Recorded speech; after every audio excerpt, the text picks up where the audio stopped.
Tomorrow morning I reunite with my first love from 16 years ago. The entire relationship was long distance, and back then there was no video call. So entirely over the phone. This will literally be our first time touching.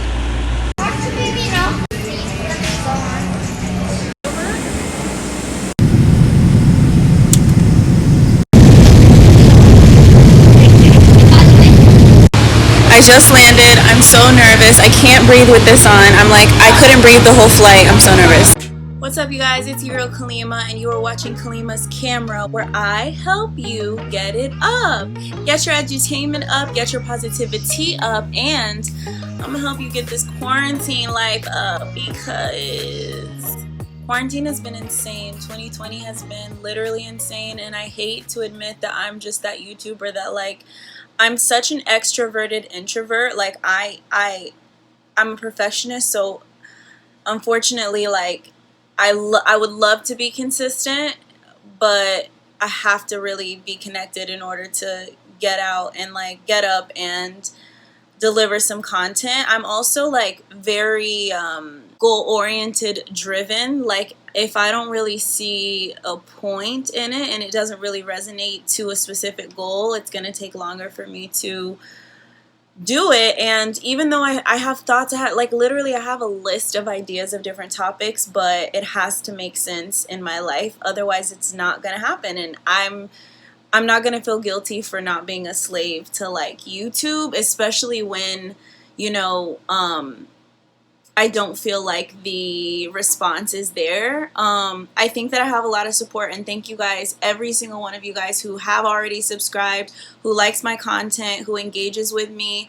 Instagram, Snapchat, Facebook has been such a crazy journey because I've been working so hard as a public figure and as an influencer, but for so long I dabbled into my own projects and then other people's projects and never really focused on myself. And I think I never had that motivation until sort of popping off on TikTok. So shouts out to all those from TikTok who are subscribed and recently subscribed and sort of following and waiting for my new content. Definitely go check out some of my other videos. Tell me what you like. Tell me what you want to see more of. I'm always listening. I always love feedback. I know that my content is lit. I don't know if some people are just sleeping on me or if the algorithm is just not blessing me and not showing me love, but I'm also just kind of like I said, I'm not going to beat a dead horse. Gratefully, I've been still working on other things and trying to find passion in different places. I don't know if it's me being a Sagittarius or what, but I find myself just always wondering, being a wanderer, finding that, there's got to be more. What else can I do to be excited? Especially in 2020 where everything's so confusing and unexpected. It's I got to find a way to try something new, if 2020 has not taught us anything else, it's that being virtual is only our friend. The world is officially changing. Which definitely doesn't define a Muslim, and definitely doesn't define an American Muslim, and definitely doesn't define a Black Muslim. When you find those Black Muslim friends, or just Muslim friends who are American, that you can walk this world with and walk this life with, and they become just a connection to you, and your family learns them, your family meets them. He was that. No, he's a Libra. I'm a Sag. One of the most incredible people that I've ever met. But of course, that was 14 years ago that I was in love. Who loves the same now as they did 14 years ago? So this was so out of nowhere. We've always kept in contact on Facebook and that sort of thing, but because of a pandemic, only can a pandemic make you just start to be why not fly to Miami in 2 days and chill with someone that I once was in love with. I just looked around and I was like, why not? He was like, can I fly you out? And she got flued out, honey bun. And it was the most nerve-wracking thing. Oh my God. It's draining just to talk about, because when I tell you, if you're nervous and you have a mask on top of it, hyperventilating, like not being able to breathe, like, oh my God, like emotions. Every single hour that got closer to this flight was like, I mean, my leg was going crazy bouncing through this entire flight. The girl next to me must have thought I was crazy, but I was so anxious because it's something weird about knowing someone. Like, I know this person, but I don't know this person. Like, I know this person like the back of my hand. I trust this person with my life. Like, he knows me on a level that a lot of people will never, ever, ever get to know me. Yet I've never known him on this level. I've never like known him personally. And I grew up with a huge crush on him. All the girls wanted him. You know, love and relationships really teaches you like about yourself if you really, really pay attention and you realize what you take into new relationships. So I went into this saying to myself, this is not part 2. This is part 1.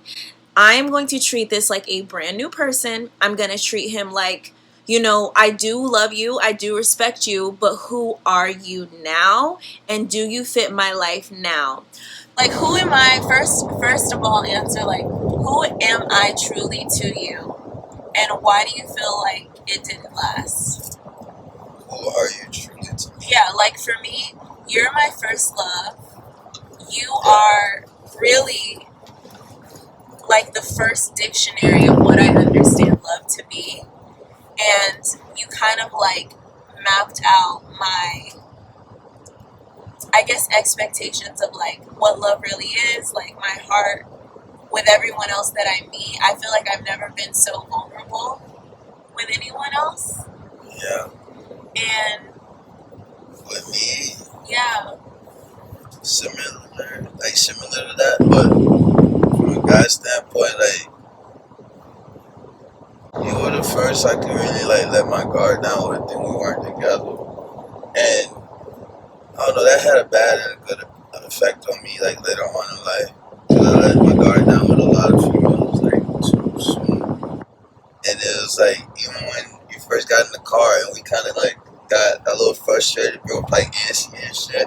Like, you know, like I had to tell myself right then and there, like, this is like you, like, hold on, snap out of it, like, cause I just automatically went in I'm gonna do whatever and get annoyed and get around this person mode, like, and I don't even like realize who I'm in the car with, and then it hit me. I think that's how I was like, I looked at you, I started laughing and shit. I'm like, this girl probably be so fucking crazy.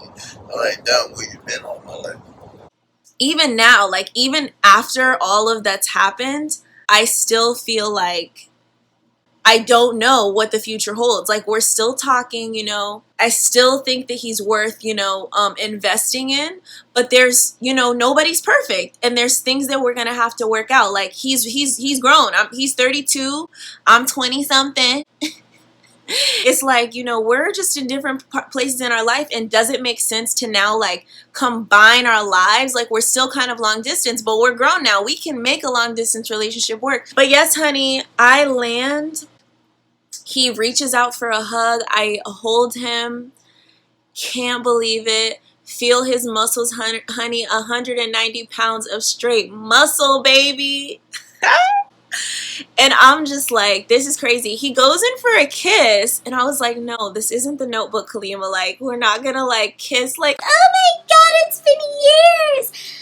You guys, I can't be like this fake lovey-dovey girl. Like, I'm very realistic, and I try to not live in a fantasy. Like, I used to be that girl that was like, oh, the fantasy, the beautiful story. Like, no. I was like, don't play yourself.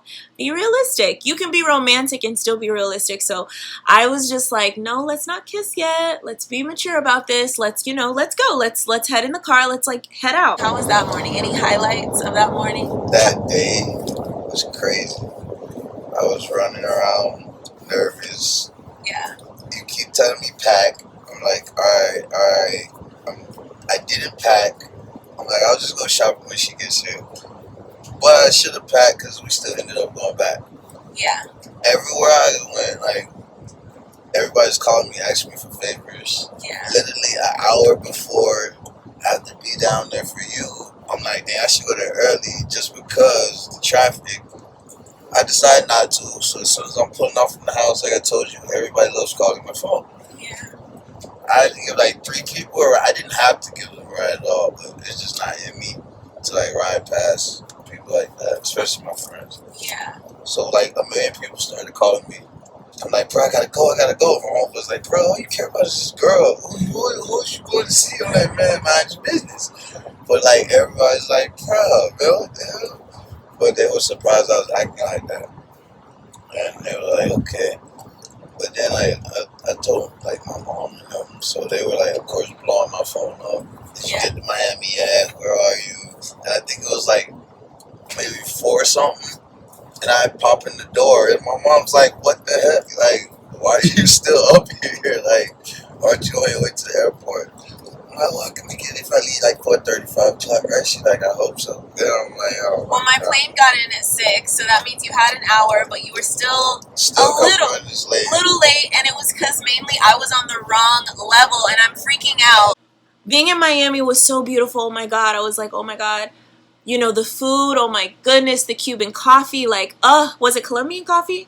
Incredible, incredible, everything about it, the people, the energy, and it's very different. I always used to say, oh, it's the Florida version of Los Angeles. It's not anything like LA at all, and like, I've been, of course, being a Florida girl, like, I've been to Miami a couple times, but not as an adult and not really just to chill and like really get to see it, and I still didn't get to see it as much as I'd like, but it was obviously a very, very different trip where every single moment was kind of like a process of like sucking in of like surrealism, you know, like everything was kind of like present, like, oh my gosh, this is happening now, this is happening. I mean, even it started raining, and there was something poetic about the rain. It was crazy. We ended up driving off. We're like, we'll figure it out, we'll go find something to eat. I've never been to Art Basel, so he's like, let's go like over where that is. We go in circles like 5 times. Like, he can't figure out. Yeah, it starts raining. He can't figure out how to get there. I think his mind was just everywhere. I certainly couldn't figure it out. But I also, yes. But I also feel like I was okay because we weren't really in a rush. We had no plans. It was kind of like, even if it is like a ride around, let's just talk and ride around. Like, every time I choose to relax, it's like, okay. I was tripping.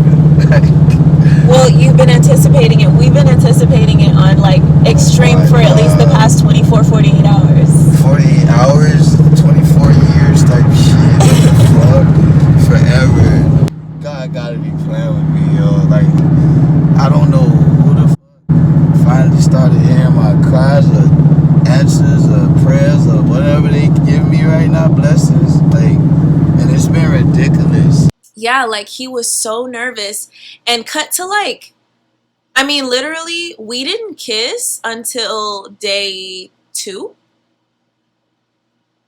Maybe it was day 1, but it was like the end of day 1, and it was crazy. It was like, oh my God, like, this is like definitely someone who my heart is like, hello, old friend. Like, that's how it felt. It was just like, wow, like, we dreamed of this for 2 years strictly over the phone.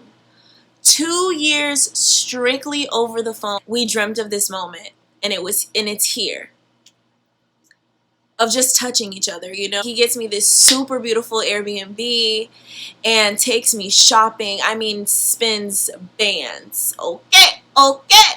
Drops stacks on your girl. And he was like, I mean, I tried to pay, you know what I'm saying? I was like, listen, let me get this, let me get that. Like, he would not let me do a thing. And when I tell you, it was very natural.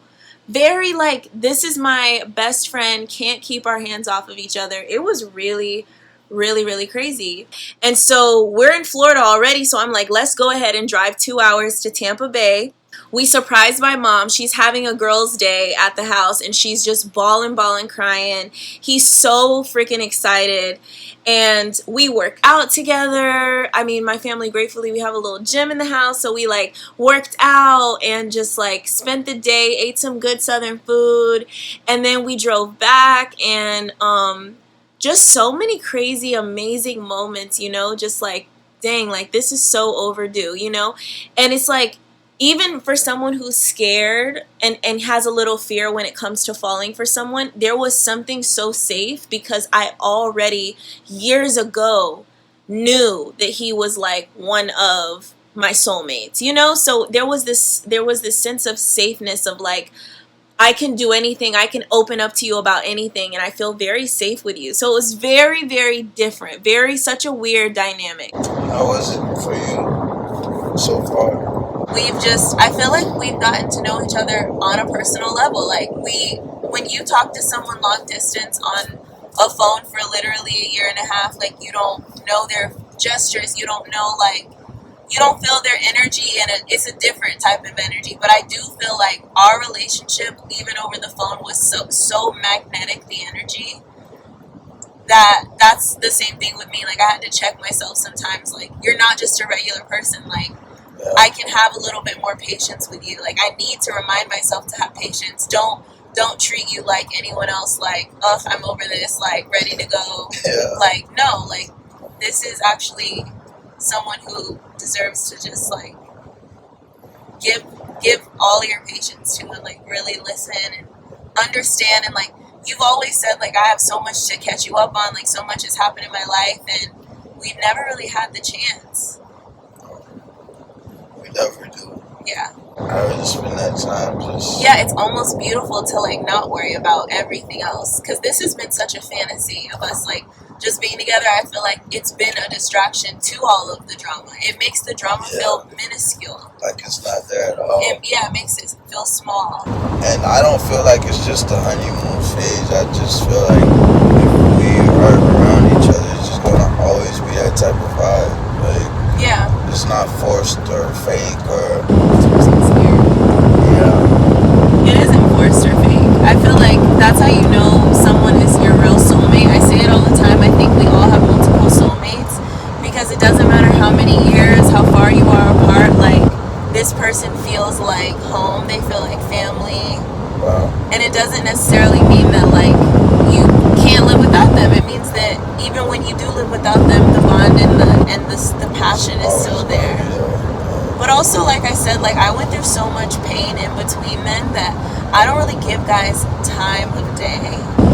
I don't really, like I said, just, like, trying to be patient. Like, I was like, no, I'm actually going to be patient with him, because this is my first love, and if anyone, like, went as hard, like, no one's really ever gone so hard for me. And I was like, and it's crazy, like, I come back around, and you're still going hard as hell for me. So I'm like, oh wow, like, it really is, just another confirmation of, like, he really is your soulmate in a way. Like, he's definitely a soulmate. And everything that you thought that you, like, had shared together, like, even though it's been years and I forgot because of all the pain, like, how much love I really had in my heart, it's still, like, there, and it's still like real. Like, damn. Like, it wasn't just puppy love. It really was, like, just a fiery, like,